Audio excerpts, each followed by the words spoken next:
Hey there, it's Sober Steve, the podcast guy, and welcome to another episode of Podcasting Badass.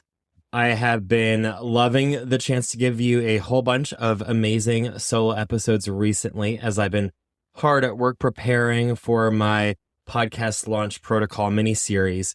But one of the recordings that I did this past week for that miniseries was such a great conversation that I wanted to share a piece of it with all of you right now because it is a great example of how you can turn something that you do for your business on a weekly, monthly, quarterly basis, like a webinar or a project, and turn it into a podcast that you can then navigate people towards as a lead magnet every day, 7 days a week. Even while you're sleeping, people can find you and experience this thing that previously, before the podcasting was an option, was something you had to set up and organize and do on a routine basis. So with that, enjoy my conversation with Ina and Glenn Nozek. It's been a pleasure marketing, and you'll get to enjoy hearing a little bit about what they do, how they can turn what they do into a podcast. So enjoy the episode, and stay tuned for another great solo episode to help any podcaster channel their inner badass.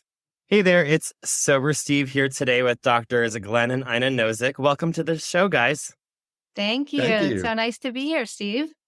Yes, and why don't you introduce yourselves and a little bit about what you do? Sure. We have been holistic health professionals for decades at this point. We're retired chiropractors. I'm also a clinical nutritionist, and we owned a holistic health center for many years.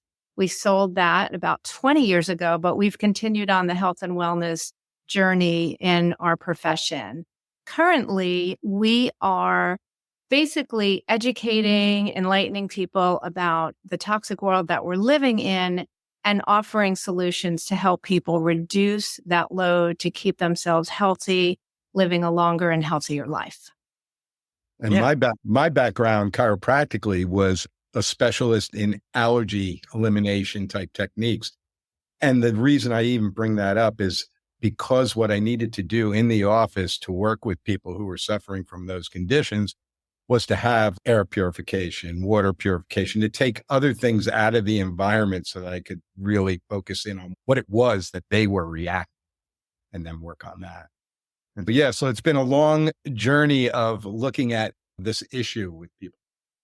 Yeah, I definitely ignited when I heard about it because I think I shared with you, Ina, that one of my college jobs, I worked a whole bunch of random college jobs, but one of them was at Sharper Image, where you got the big commission if you were selling the air purifiers. And so I learned at age 18 and 19 way more about air purification systems at high level, high budget levels than the average teenager would, because it was like $50 every time that I sold one. I got one. And in college, that's $1 million.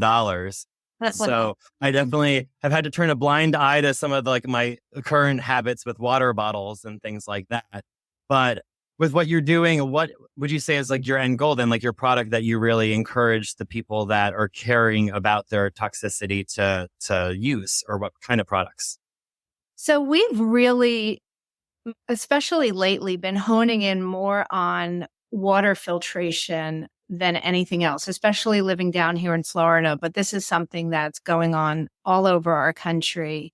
It's a very serious issue with what is actually in our water that we're drinking, but also bathing in and brushing our teeth with and washing our hands with. And it's really poisoning us. And so although we still need to consider what's in our air and what's in our food, of course, and even now, the dirty electricity from 5G and all of that, we've realized that the water is primary. So we actually have been really focused in more so on that and offering solutions to help people in their homes so that they're living in a healthier environment there. Yeah. I love that. So currently your big talk is the toxic truth. I see you talk about it and refer people to go there from when you meet them out at networking events. I see you talking and posting about it online. So tell me more about what that looks like and how that's been working for you. So the toxic truth is either done as a webinar or a seminar. We've done it live locally. so people can come and belly to belly, but we also offer it as a webinar. And lately we actually have honed in on the toxic truth about water. So in our general toxic truths seminar, webinar, we're really educating people on, again, the toxins that we're being bombarded with everywhere. Whereas the toxic truth about water, there's so much there. There's so much that people need to know. So we are honing in on that. Yeah, it's really just a way for people to know. And once you can't unknow. And although we say ignorance is bliss, it's something so important that we feel it's our mission to educate as many people as are open to hearing about it. Yeah, I think too many people are blind to it. And that's the issue. And so we're just really hoping to enlighten and expose people, because when it comes to water, people mostly think of what they're drinking. But it's really about, like, we wash our hands, we bathe, we do some of that more than we even drink water. So plus we're cooking, and then we cook with water. Exactly. We're having tea and we're making smoothies, but people are really just not seeing the big picture with it. And again, it's so critical. It really is. It's so much more than we could even imagine. So what, as we're diving in and learning more and more constantly, we just want to not freak people out by any means. We don't want to create any doom and gloom, but if there's a way to reduce the risk so that we're not as poisoned, then that's really what we feel is necessary. With your talk on the toxic truth about water, I can imagine, with the way that I love to talk about the things that I love dearly, that one of your constraints is time, that you have to, like, that if I said, I'll sit here and listen to you two talk about the toxic truth about water for as long as you possibly would like, how long do you think you'd be able to talk about it if there was no time limitation? Probably hours. Yeah, probably a couple hours easy. Yeah. Yeah, there's a lot. There's a lot. Yeah. Most people don't have the bandwidth, though. Yeah. And it depends what they know, right? they previously are aware of, and so on. Yeah. But people are so busy and so distracted. So we get that concise is probably best these days. Yeah. And you're doing the way that you're doing the workshops and seminars right now. You definitely don't want to have a 4 to 5 hour seminar. It's not going to be something someone will fit through. But that's the beauty of when you think of transitioning and translating your content into podcasts.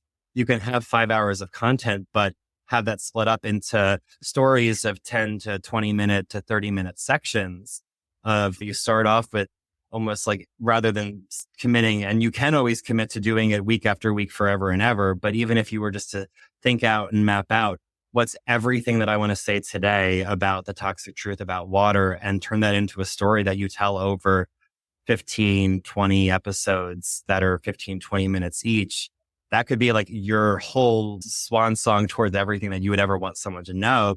So that when you do find those people out and about that are interested in the toxic truth about water, rather than waiting 1, 2, maybe even 3 weeks until your next seminar or webinar, you can say, take out your phone, go here right now, subscribe, follow, and you can listen to all the episodes right now, because all 20 or however many you do are already out. And you can almost use that as your toxic truth lead generating, like, so people can find it, but you can also refer people to it, and it will be a 2-for-1 at that point. I like that idea. Okay. So I'm curious. So how would that differ from doing that same kind of thing on YouTube and having a playlist of, let's say, 10-minute segments? Because I did something similar, but I'm not putting it out there, but I'm just like, okay, what would the big difference be? Honestly, if you did something similar and it was well structured from A to Z and perfect, that would just be your podcast is already recorded, because we would just take your audio and turn it into the podcast form, because it is really just a matter of telling that story. Like YouTubing, a lot of times people get with YouTube so fixed in having to make sure that's visual and engaging visually for the full amount of time. But at the end of the day, most YouTubers don't even watch the screen. They're just listening to it with their phone face down or on their TV as they're doing the laundry or making food or whatever they're doing. But unless it's something that is a visual medium, like you're talking right now about, and look at the water drops as I drop the chlorine into the water, unless you're calling them to look at the screen. If you're just talking about a topic, they don't look at the screens. So the content of the way that you would present it doesn't need to shift too much from doing it video and audio.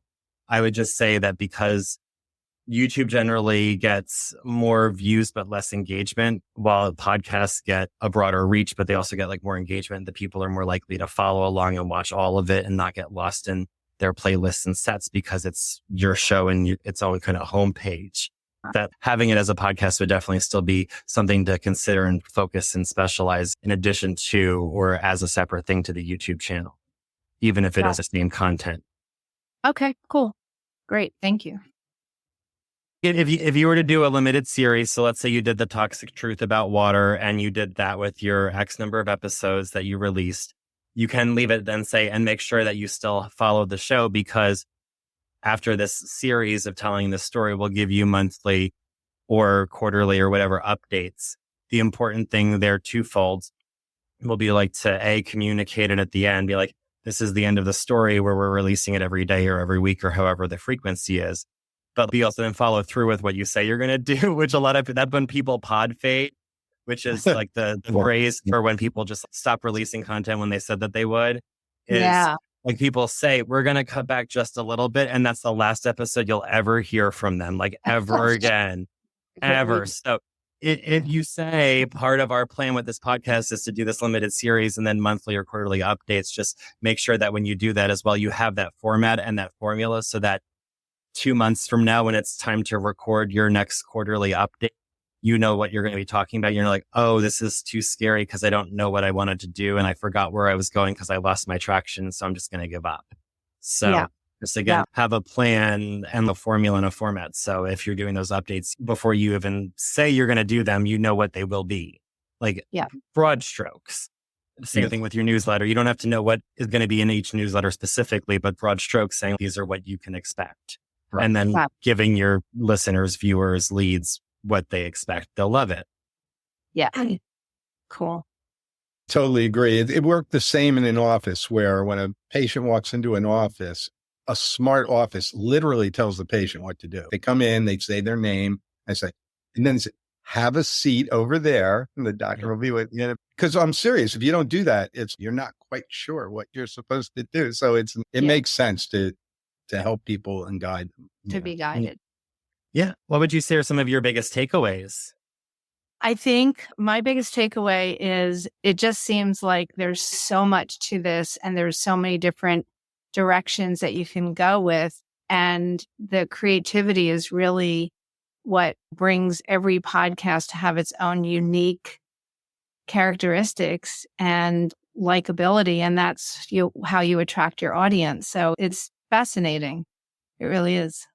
Yeah. For me, I'm reminded, and I forgot about this. It feels like it was not long. It really wasn't that long ago. During COVID, Ina and I did our version, you might say, of a Facebook podcast. Every day we did something called the Daily Dose.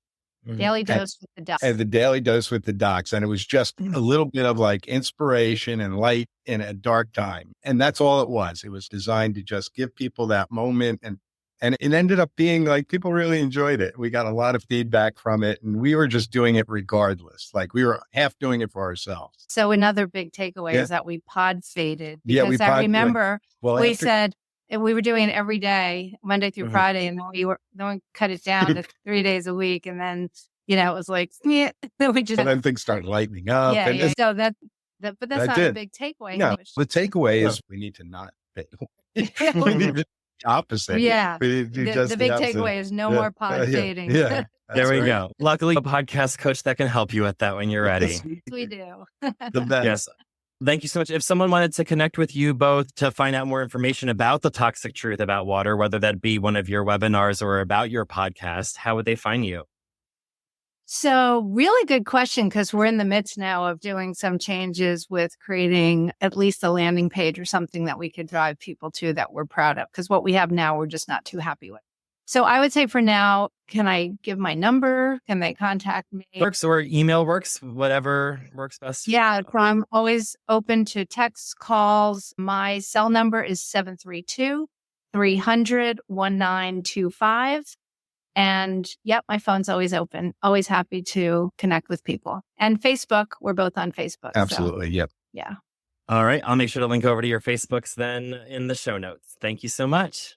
All right. Thank you so much, Steve. Great to be here. Thank you.